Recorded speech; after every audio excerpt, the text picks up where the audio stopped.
ఓం నమో నారాయణాయ. వారాహి అమ్మకు నమస్కారం చేసుకుంటూ, అమ్మవారి దయ, ఆమె చల్లని చూపులు మనందరిపై ఉండాలి అని చెప్పి మనస్ఫూర్తిగా కోరుకుంటూ ఈరోజుటి వీడియో స్టార్ట్ చేస్తున్నాను ఫ్రెండ్స్. ఇక ఈరోజు వీడియోలో మనం చూడబోయేది ఏంటి అంటే అమ్మవారి వాగ్దానం. అమ్మవారి వాగ్దానంగా ఈరోజు అమ్మ మనతో ఏం చెప్పబోతుంది అంటే, బిడ్డ, నువ్వు ఎంతో ఇష్టంగా ప్రేమిస్తున్నటువంటి వ్యక్తి రోజు నీ ఫోటోని చూస్తూ కన్నీరు పెట్టుకుంటున్నారమ్మా.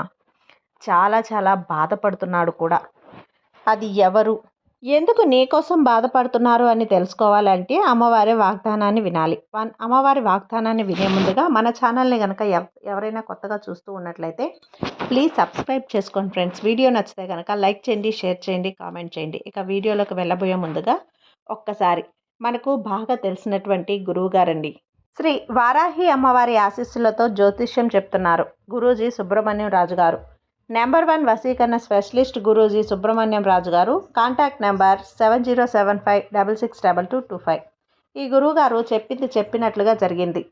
భార్యాభర్తల మధ్య ఎలాంటి గొడవలున్నా, విదేశీ ప్రయాణం ఆలస్యం అవుతూ ఉన్నా, ప్రేమ, పెళ్లి, సంతానం లేకపోవటం, కోర్టు సమస్యలు, గృహము మరియు కుటుంబ సమస్యలు, ధనం నిలకడగా లేకపోవటం, నమ్మిన వ్యక్తి మోసం చేయటం, స్త్రీలకు పురుషులకు సంబంధించిన గుప్త సమస్యలు ఎటువంటివైనా సరే రోజుల్లో పరిష్కారం చేయబడతాయి.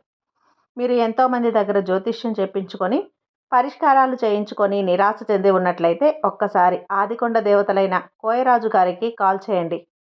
కోయ గురూజీ గారు కొండదేవత పూజారి సుబ్రహ్మణ్యం రాజు గారు. Contact number 7075662225. మా జీవితంలో కూడా ఎన్నో మార్పులు జరిగాయండి, కాబట్టే నమ్మకంగా చెప్తున్నాను. ఇక వీడియోలోకి వచ్చేస్తే, బిడ్డ, నువ్వు ప్రాణానికి ప్రాణంగా ఇష్టపడుతున్నటువంటి వ్యక్తి నీ కోసం కన్నీరు పెట్టుకుంటున్నారమ్మా. అదెవరో నువ్వు ఖచ్చితంగా తెలుసుకుని తీరాల్సిందే తల్లి. లేదంటే నువ్వు కూడా ఎంతో బాధపడాల్సి ఉంటుంది. ఇప్పుడే విను. అసలు ఆ వ్యక్తి ఎవరు? ఎవరు ఇంతలా బాధపడుతున్నారు? ఎందుకు బాధపడుతున్నారు అనేది ఈరోజు ఈ అమ్మ నీకోసం తన మాటల్లోనే చెప్పడానికి స్వయంగా ఈ శుక్రవారం పైగా పంచమి రోజున నీ ఇంటికే వచ్చేసింది. ఆ వ్యక్తి నీ గురించి ఎందుకు ఆలోచిస్తున్నారు అంటే, అసలు నీ పరిచయం అనేది వాళ్ళ జీవితంలో ఒక మధురమైన ఘట్టంగా, భారంగా మారిపోయింది. నువ్వు లేకపోతే వాళ్ళు అసలు జీవితమే లేనట్టుగా, వాళ్ళు ఏమీ తోచనట్లుగా, ఒక్క క్షణం, ఒక్క పూట గడపడానికి కూడా ఒక యుగంలా వాళ్ళకి మారిపోయింది. అసలు వాళ్ళు ఆ రోజును కూడా ఊహించుకోలేకపోతున్నారు. మీరిద్దరి మధ్య కొంత తేడా వచ్చిందమ్మా. ఆ తేడా ఒకరినొకరు దూరంగా ఉండటం వల్ల జరిగింది కదా. ఈ దూరం శాశ్వతంగా ఉండిపోతుందని వాళ్ళ మనసులో ఒక ఆలోచన వచ్చేసింది. వాటి వల్ల వాళ్ళు సరిగ్గా తిండి కూడా తినటం లేదు, సరిగ్గా నిద్రించడం లేదు. ఏ పనైనా సరే అతను చెయ్యాలి అని అసలు అనిపించడం లేదు. ఒకవేళ బలవంతంగా చేసినా సరే వాళ్ళకి దానిపై మనసు అనేది ఉండటం లేదమ్మా. అనుక్షణం నీ గురించి ఆలోచిస్తూ ఉన్నారు, నీ గురించే తలుచుకుంటూ ఉన్నారు. నీ ఫోటోని చూసి వెక్కి వెక్కి ఏడుస్తున్నారు. ఎక్కడ చూసినా టీవీలో, ఫోన్లో ఏదైనా సరే పాట వినిపించినా, లేదా తన మనసులో తన కంటికి కునుకు వేద్దామని మంచం మీద పడుకున్నా కూడా నీ ఆలోచనలే. తన మైండ్లో అంతా కూడా నీ రూపమే. తన చుట్టూ కూడా ముట్టేసి ప్రశాంతత లేకుండా తను ఇబ్బంది పడుతూ ఉన్నాడు బిడ్డ. అతని ప్రేమ అనేది మనిషి ఎంత సంతోష పెడుతుందో, మనిషిని అంతకన్నా కూడా ప్రేమ బాధ పెడుతుంది కదా.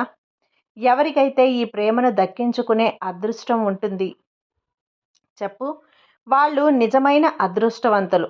మరి నిజంగా జీవితంలో కనీసం చేతి నిండా డబ్బులు లేకుండా నలుగురిలో గౌరవాన్ని తీసుకొచ్చే పనులు, పెద్ద పెద్ద వ్యాపారాలు, బిజినెస్ను లేకపోయినా సరే నా మీద ప్రేమ అనేది ఒకరి గుండెల్లో ఒకరి మీద ఉన్నప్పుడే సంతోషంగా, హాయిగా బ్రతకగలం.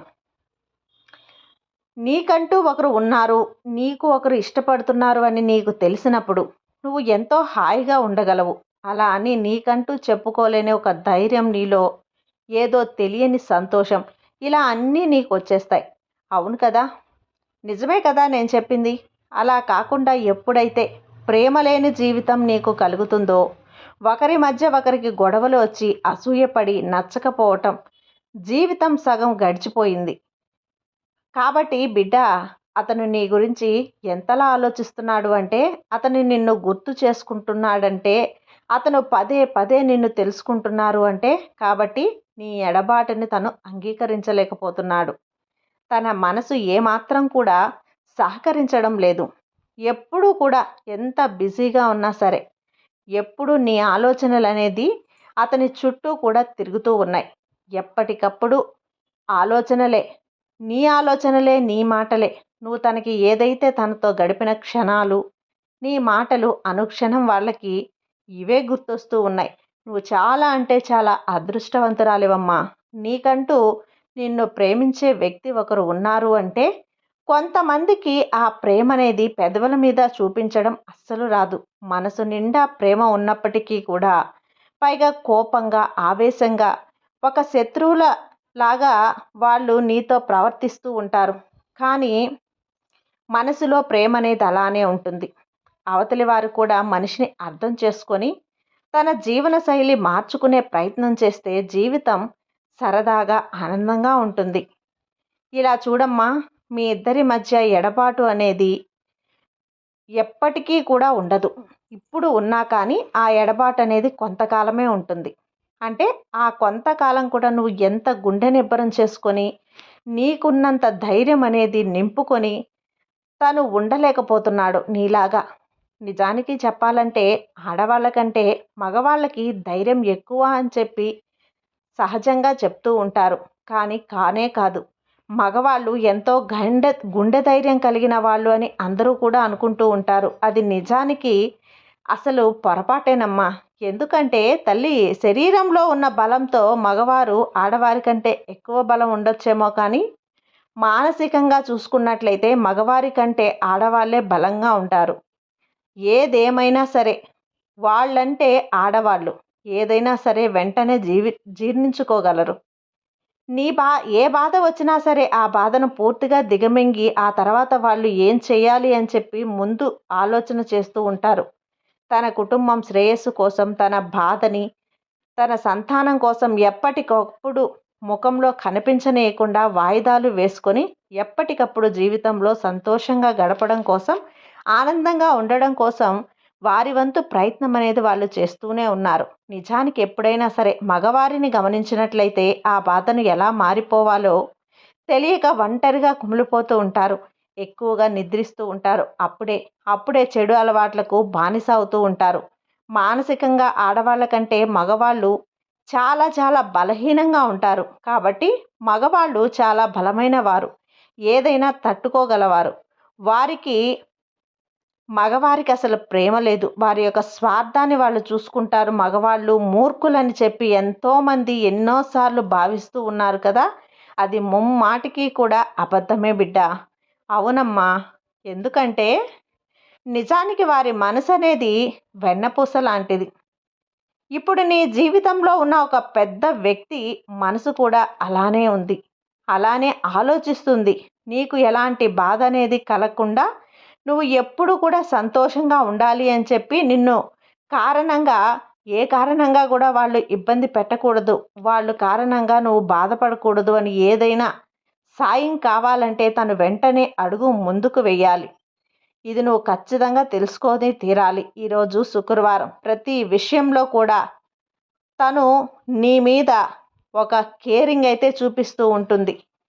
కాబట్టి కొన్నిసార్లు అపార్థాలు, అనుమానాలు ఇవి ప్రేమ ఉన్నవారి మధ్య కదా జరుగుతాయి.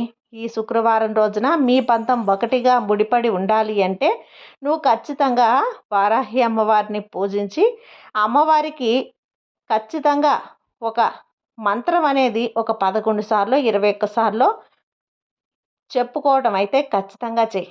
వీళ్ళ అన్యోన్యత దాంపత్యం అనేది చాలా ఎక్కువ రోజులుగా నిలబడాలి అని చెప్పి, వీళ్ళు విడిపోయిన ఈ బంధం అనేది మళ్ళీ కలవాలి అని చెప్పి నీకోసం ఎదురు చూస్తున్నటువంటి ఆ వ్యక్తి మళ్ళీ నీ దగ్గరకు వచ్చి నిన్ను కలిసి నువ్వు ఆ వ్యక్తి చాలా సంతోషంగా ఆనందంగా జీవించాలని చెప్పి నా ఆశీర్వాదాన్ని ఈ పంచమి రోజున నీకు ఎప్పుడూ కూడా ఇస్తానే ఉంటాను. ఎప్పుడైనా సరే ఆ వ్యక్తి నుంచి నువ్వు దూరం అవ్వడం మొదలవుతావో ఆ క్షణం నుంచే నువ్వు గతంలో నన్ను ఎంత కేరింగ్గా చూసావో, ఎంత ప్రేమించినా, ఎంత నొప్పించినా నన్ను చూసుకున్నది అతని వల్ల నాకు సమాజంలో గౌరవ మర్యాదలు దక్కాయి అని నేనే అనవసరంగా అపార్థం చేసుకున్నానని ఇలా చాలా రకాలుగా ఆలోచించి ఆ విడిపోయిన వ్యక్తి నీ కోసం నిన్ను వెతుక్కుంటూ నీ ఇంటికి వస్తాడు. కాబట్టి మంచితనం అనేది ఎవరికైనా ఒకేలా ఉంటుంది కదా. నువ్వు ఎవరికైతే దూరం అవ్వాలి అని చెప్పి మళ్ళీ ఆలోచన కదా.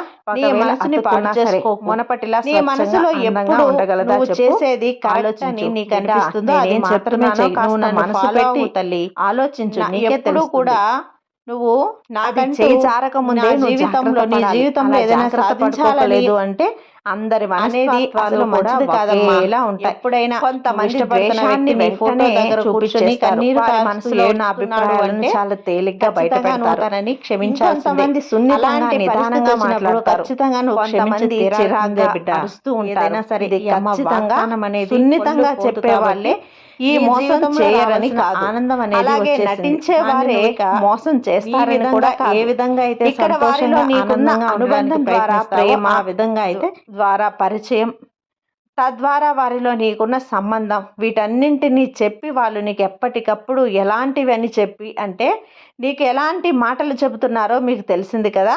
ఇక నీ చేతులారా వాళ్ళని దూరం చేసుకోవచ్చు. తను కూడా పదే పదే ఫోన్ మోగితే నువ్వే ఫోన్ చేసావని ఎదురు చూస్తూ ఉన్నారు.